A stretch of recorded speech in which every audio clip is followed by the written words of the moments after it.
Hey y'all, this is the Zen and Coco podcast, where conversations are always centered on relatable and real as fuck self-care for super chill black girls. I'm your host Tameko, aka the Cocoa Butter Mama, and in this week's episode, I'm talking about intellectual self-care.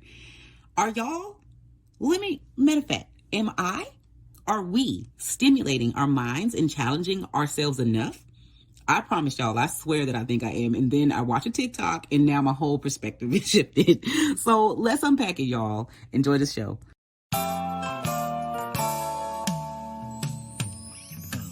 You are now tuned in to Zen and Coco, the podcast centering radically unapologetic self-care for super chill black girls.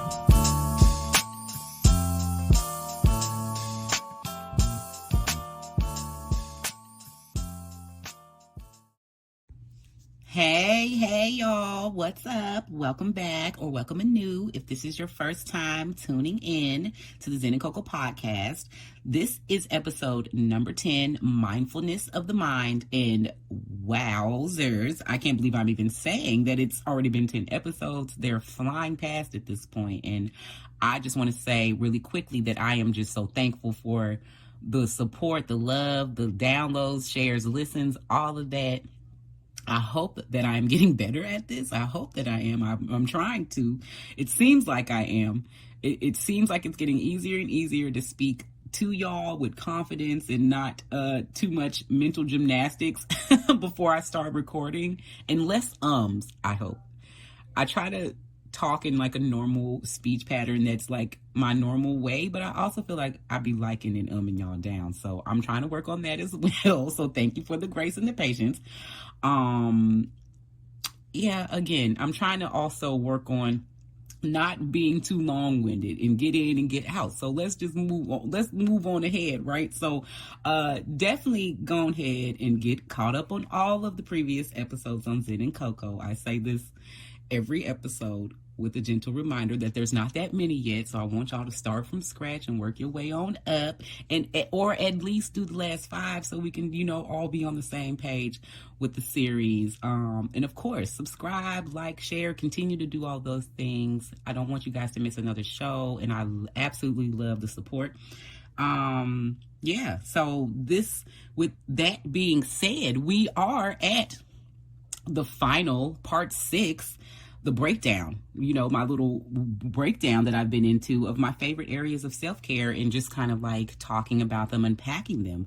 We've already covered daily essentials, physical, emotional, social, and spiritual self-care. Pardon me.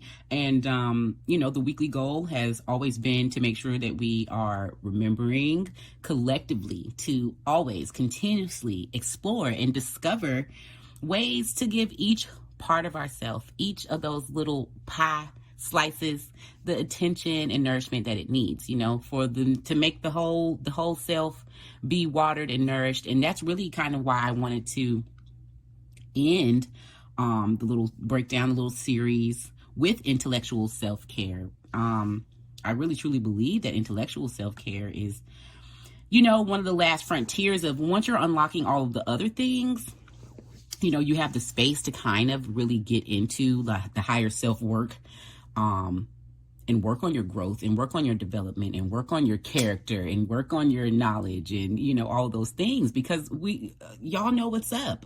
Black women, we are amazing and eternally expansive. So with that belief, I think that we're always seeking knowledge, being innovators, creators, giving back and pouring into the world outside of ourselves and our families and community obligations, but just being able to be literal trendsetters and setting the tone and the vibe for basically all of the things, right? So I really feel like, hello, intellectual self-care, just being real cute.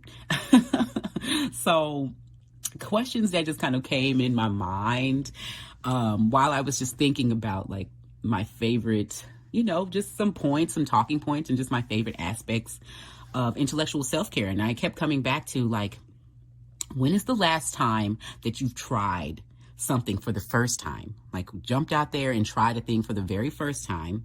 Like, right? I feel like, ooh, that question, like, definitely made me be like, ooh, I don't know, when I first thought about it.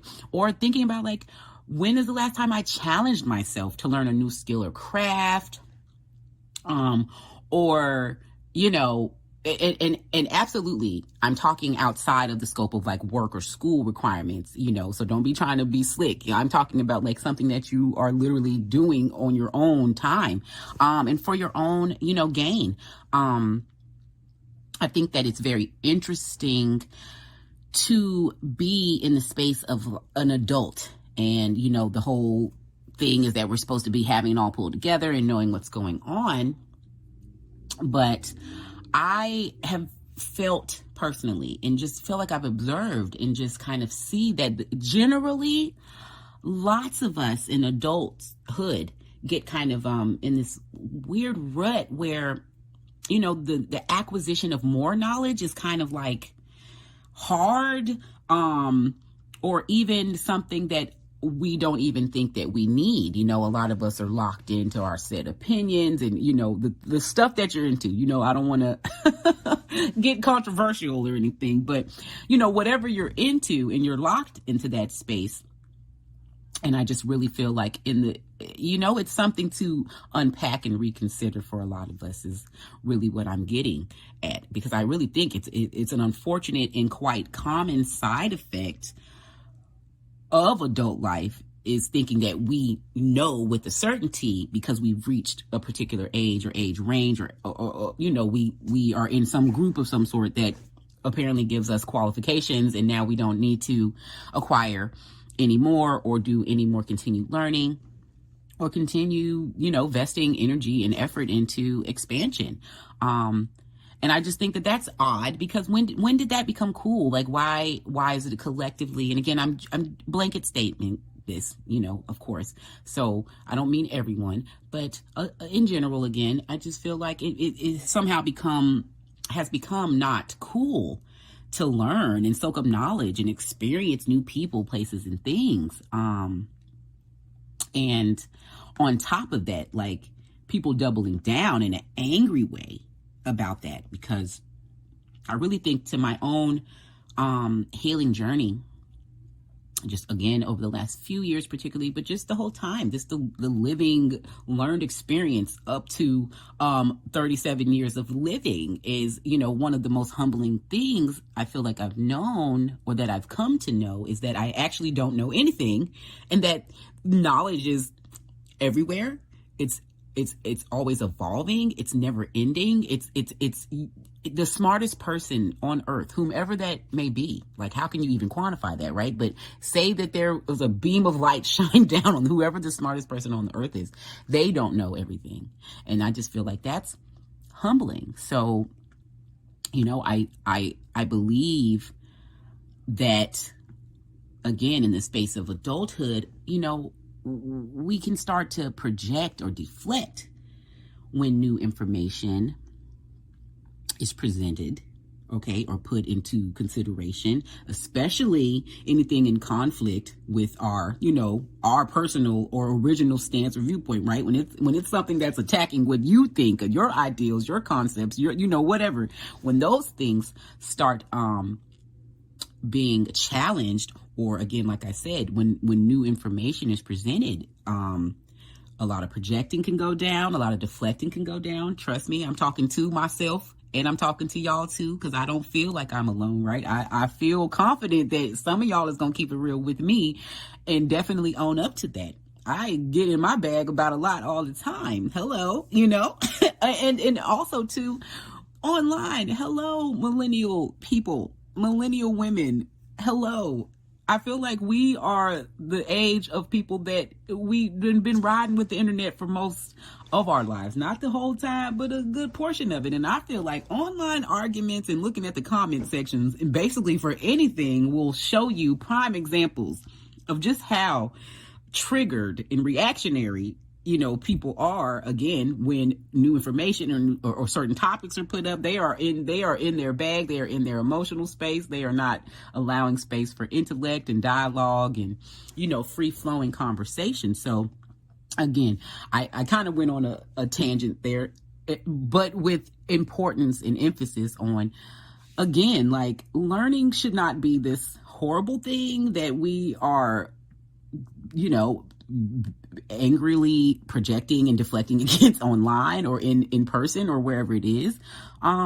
Just cultivating what it looks like to share information and to, you know, collaborate and do all these things. Like, again, I believe these personally to all be part of why intellectual self-care, you know, plays into emotional intelligence and being able to cooperate and work with others and just to really exist peacefully, not just within yourself, but, you know, of course, with others, right? So I don't think that I really gave you all, you know, what is intellectual self-care. And I feel like each week that I went into each topic, that I kind of just, you know, give you that. So let's back up a little bit. So intellectual self-care, I actually found a quote that I love from theblissfulmind.com. They state intellectual self-care as involving your personal growth, the continuous pursuits of learning and education, engaging in new things, practicing mindfulness, and having a positive mindset. And I love that quote so much. That's why I repeated it back to you guys. Because I just really felt like it just really kind of laid it out.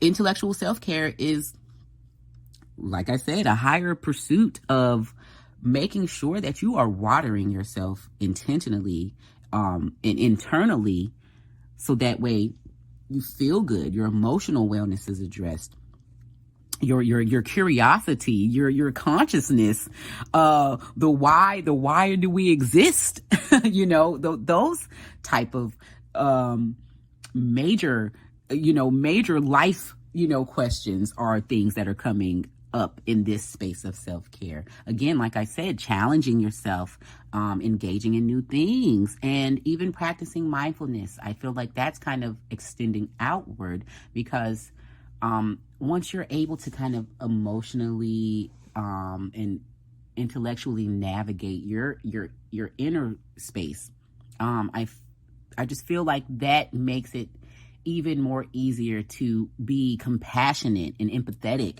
and understanding with your interactions with others, even when they're negative, or that person or a group of people may not be your favorite, or you may not have a pleasant encounter, but you're able to mindfully release any expectations of, you know, apology or, you know, wrongdoings being admitted or whatever it is. You're able to just move ahead because you have the mental space and you've worked on your peace and harmony. So I just really, really like thinking about your intellectual self-care being something that unlocks with ease the other areas of self-care that we should always be working on. You know, again, I feel like your inner harmony, your mental peace, your emotional stability, all of these things very much play into your ability to want to shower,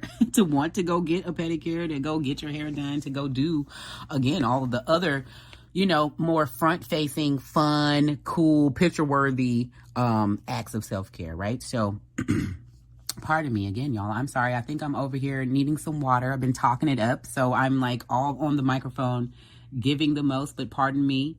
But we're going to also keep it real. I'm not going to edit any of this out. Yeah, so I kind of also lost my train of thought because I said that.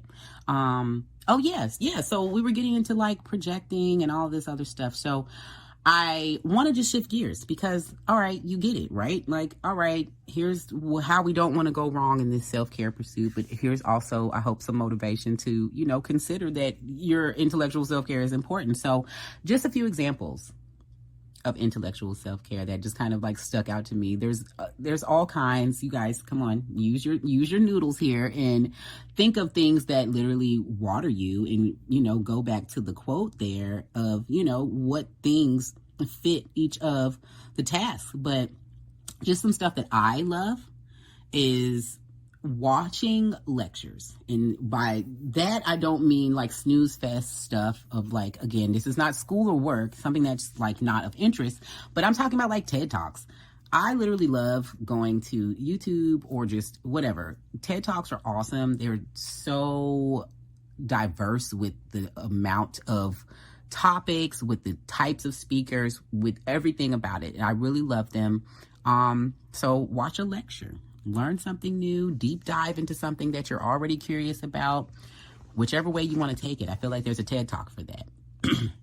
Another thing that I love, especially on my phone and with all of my like mobile devices, my tablet, all of that, but in actual real life too, is doing puzzles.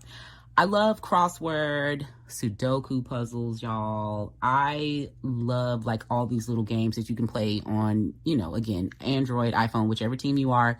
I know that the App Store has all of the things that you need to be able to play all these little fun little games that you may or may not need to spend $5 sometimes because you need more crystal shards or like whatever extra little tickets. I know they be trying to sew you up. So make sure that you don't be out here giving them more money than what you really need to. Okay. I like free puzzles. Let's also do that.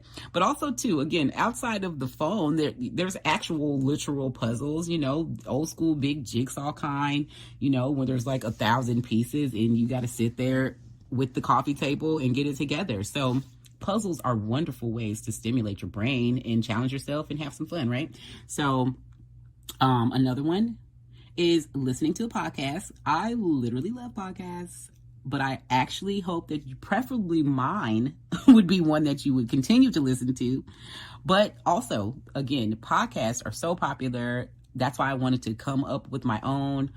I'm personally pressed for true crime ones. There's like a podcast about every topic ever. Again, same with the TED Talks. There's like so many different people, groups of people. Some are like, talking about stuff where you really are learning. Some stuff is just for entertainment. Podcasts are great, especially when you're on the go, when you need to not just zone out completely, but you just kind of want to like hear about something new or something fun or cool. So I also love thinking about playing board games. This is actually something that I seen on a list of various self-care things that caught my eye because I have not played board game in ages. I actually literally don't remember the last time. I used to love Pictionary, and I don't know if that's even a game that people still play. Do they even still make that? I don't know, but I know I used to love Pictionary. But I also, I just want to tap more into that energy. I feel like board games is something. Maybe I need to be starting a family night in my house because I am the saltiest Monopoly player ever, y'all. So I need to do better with that. So I would challenge myself here in my intellectual self-care space to play some more board games. So I'm going to have to check in with y'all on that and see if I do that in the next few weeks or two. Other stuff, learning a new skill. I want so bad. I keep seeing like ads for masterclass. I don't know if that's like the name of the website or what. I hope y'all know what I'm talking about. Shout out to y'all. I don't really know if that's the website or not, but I see it all over Instagram and now on the TV. Masterclass, the website. I want to go there for just this very reason. I love seeing all these like cool, amazing, popular celebrities and me knowing what they do, and then they're like talking about, hey, I'm here to give you a class on it. That makes me feel excited, that I can like, pay. I don't know how much it is. Again, I'm very frugal, y'all, so I haven't checked all the details. So I don't know if it's expensive or not, but if you got it to give and you want to learn a new skill, then there's what I think is a nice, cool resource that, again, like I said, I'd love to check out. But on the free resource side, hello, local library, which many are vocal now, especially through the pandemic. I feel like a lot of us, especially parents, have had to learn, the local library is a wonderful resource, and a lot of, resources are virtual. That's been just a shift in the last few years. I am so in love with my local library. I check out books all the time, on my iPad, on my Kindle. It's amazing and awesome. So I love thinking about, learning new skill, good old fashioned way through a book, but also too, y'all, YouTube and any of the streaming free stuff that you can access on the internet. also get started on a new thing.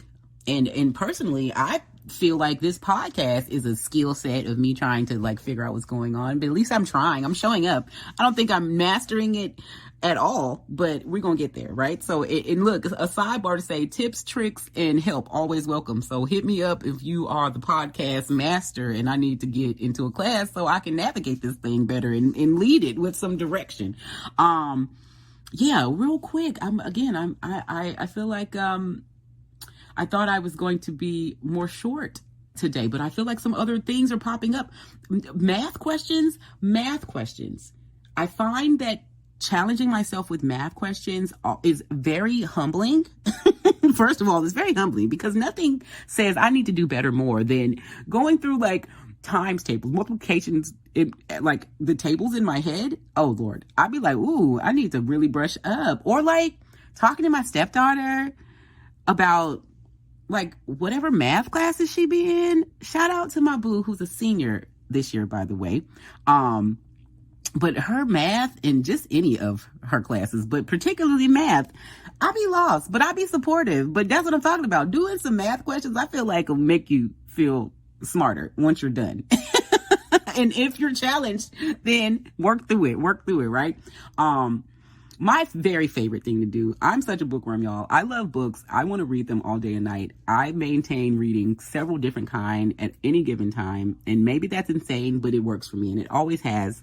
That's how I prefer to tap into my intellectual self-care and get my me time, my quiet time, my daydreaming, fantasy time, education, motivation, self-help, learning about things in the new mom space. Oh my goodness, I've consumed so many books about, motherhood and toddlers and look, y'all, the Montessori toddlers, shout out. A great book that I like that I'm into right now. Like, books, my favorite. If that's not your ministry, I get that, but it is mine. So always enthusiastic about that.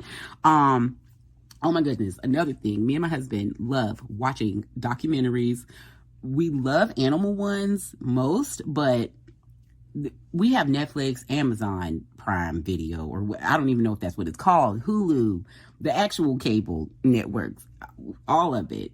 The options are crazy. I feel like most of us have, some kind of way to be able to tap into documentaries. And, personally, I love sticking to what I know. I mean, because again, who doesn't? And kind of like learn, stuff that maybe not what I know, because I don't know about all the animals that we always are looking at in these documentaries, but I know that it's like a topic that is comfortable. So I always want to look at animals, but I mostly like to explore documentaries that are things that are not normally my jammy. I don't know, for instance, maybe watching, my daughter has been into learning about recently all the modes of transportation. So, maybe watching a documentary about buses or something is, that sounded a little dry. So maybe not literally buses, but y'all are rolling with me, I hope. So, but maybe that would be something that I would watch because, we're learning about this together and I want to be able to, show her some cool stuff about buses because she's excited about them now, So really, I think that that's another way to kind of I really just think that that's a way to learn something new without having to work too hard. You can just sit there and have some popcorn or some snacks and something too, right? So another thing that I love as an example is just really kind of jumping out and doing something that you really want to, and maybe you've been shying away from because you don't know how to, or you don't feel like you have enough knowledge, but that is literally the challenge. That's the purpose. Do something that you know that you can't do well or with much skill, as long as it's within the parameters of safety. Let me say that. Let's be smart. Don't be dangerous. Don't be dangerous trying nothing new. I'm not trying to give y'all bad advice, but what I'm saying is something that is not dangerous, something that is not going to be threatening to anyone, including yourself. Jump out there. Just try it anyway. Do you really want to sing? Do you want to paint? Do you want to dance? I don't know. Whatever it is. I don't even want to give examples here because you're supposed to self-define this. Try something new that you don't know how to do on purpose, simply for the sheer joy of enjoying something without the expectations of anything other than fun. Be kid-like in the approach, I think is what I'm really saying here. And I'm going to actually leave off with example that I actually, again, another list that I randomly was reading. I actually should have notated it because I hate saying that and not giving you guys the resources. But it was another list I know that I was reading because I was just like, oh my goodness, this is amazing. Another example of intellectual self-care is taking on a leadership role. And I had to sit with that for a second because I'm like, well, what? What does that mean? But unpacking it, I really thought about like a leadership role is an absolute awesome way to step into what you know. So flipping back from what I just said about like what you don't know, what you're unsure about, stepping into what you know, it's a layer of confidence that's like already, right on top. When you're speaking to something that you know, love, or passionate about, that you have invested a lot of time, maybe you're studying it, maybe you're investing time, energy, resources, into something that you really love and you know it. So whether that is studied and you can have a paper trail of all of the acquired learning that you've paid for, or if that literally looks like a lifetime curation of something that you've been collecting. I also feel like experts don't necessarily always mean that, you have some kind of paper or certification notated. Okay. So, again, with that in mind, I feel like challenging yourself in the role of leading others, I think that brings up a lot of, kind of some of the previous things that I mentioned about like, your mindfulness, stepping outside of yourself in the role of intellect, with your emotional intelligence and wellness, and being able to, exercise your discernment, your empathy, your communication skills. All of these things come up for you to practice in leadership, strong and true and amazing leadership. Again, should be a challenge in a good way. Okay, so maybe that looks like thinking about what you know and what you know well, and you can create a course or class of your own. Maybe that looks like heading up a committee, locally or nationally. Go for it, because you have a cause or a passion that requires you to lead a group of people that are also passionate about the same thing. Start a club, whatever. I think the most important thing here is you got it. I got it, y'all. I'm doing this very thing here in the sense of I have started this podcast. So maybe that's a new skill that I'm trying to take on. But in the leadership mindset, I want to create the space that is a safe haven, for Black millennial women that are very much in the same mind space that I am. I want to be able to carve out a community, and take lead. I'm willing to do that. I want to do that. And so I feel very connected, and I want you all to feel the same. So like I say, every episode, we just like that. The episode is over.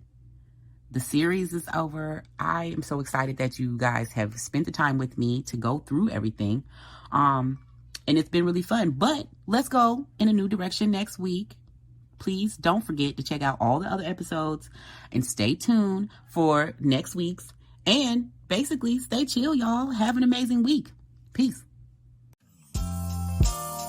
If you enjoyed this episode, please share, like, and subscribe so you won't miss the next Zen and Coco combo. Follow us on Twitter and Instagram at Zen and Coco, and follow host Tameko on Instagram at Cocoa Butter Mothers. Peace.